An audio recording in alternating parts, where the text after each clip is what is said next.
Good evening, everyone. Welcome to the channel. Before I begin, here are my disclaimers. Today I am going to give you an update about MONTE ROSA Therapeutics INC quarterly report.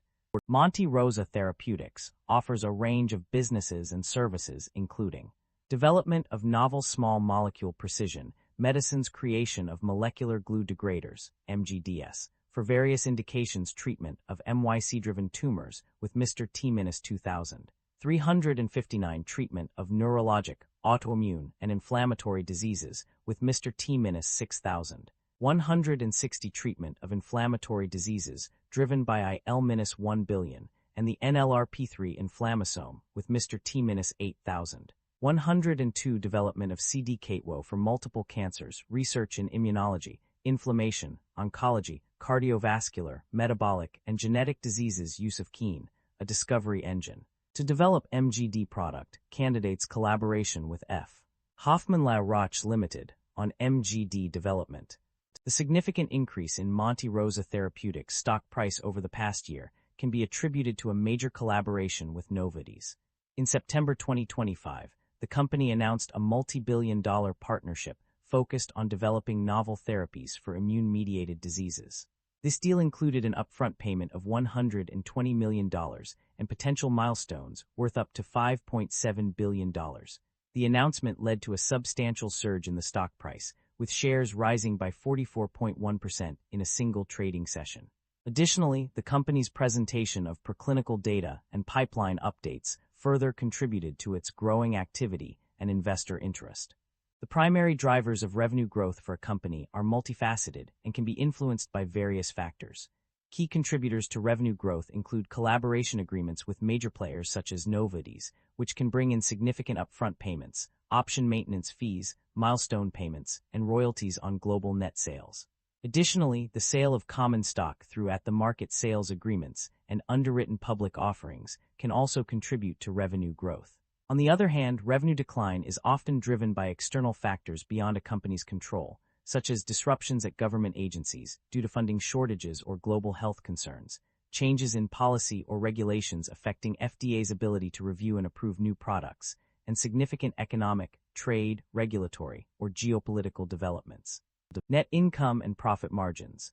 A shift towards recovery, the company's net income has undergone a significant transformation, shifting from substantial losses to a notable gain. In 2024, the company incurred a loss of $86.13 million, but by 2025, this figure had reversed to a gain of $7.51 million. This change represents an increase of $93.65 million. Profit margins have also shown improvement, albeit with some fluctuations. The exact figures for Q3 2025 are not provided, but the trend suggests an upward trajectory due to rising revenue and decreasing losses. However, operating expenses increased, and collaboration revenue growth slowed down in certain periods, causing profit margins to dip. Nevertheless, the overall trend indicates a positive shift towards recovery, driven by reduced operating losses and higher gross proceeds from financing activities. The company is generating a significant amount of positive operating cash flow. In fact, for the 9 months ending September 30, 2025, the net cash provided by operating activities was $20,216,000, marking a substantial increase from the previous year's negative figure of $86,926. This indicates that the company has successfully turned its operations into a source of positive cash flow. Management is projecting a bleak outlook for the company, anticipating operating losses and negative cash flows for an extended period. To achieve its goals, the company will require additional funding to support research, development, and commercialization efforts. Revenue growth will be slow in the near term, primarily driven by existing collaboration agreements. The company's focus on research and development is expected to lead to increased expenses, but management believes this investment is necessary to advance product candidates through clinical development. However, the ability to raise capital remains a concern, which could impact the company's financial condition and business plans. The company's financial summary reveals that it has not distributed any dividends to its shareholders. Additionally, there is no mention of share buybacks in the provided information. This suggests a focus on reinvesting profits within the business rather than returning value to investors through dividend payments or share repurchases. That concludes the financial summary for Monte Rosa Therapeutics Inc. Feel free to comment below, and I will be happy to answer them when possible.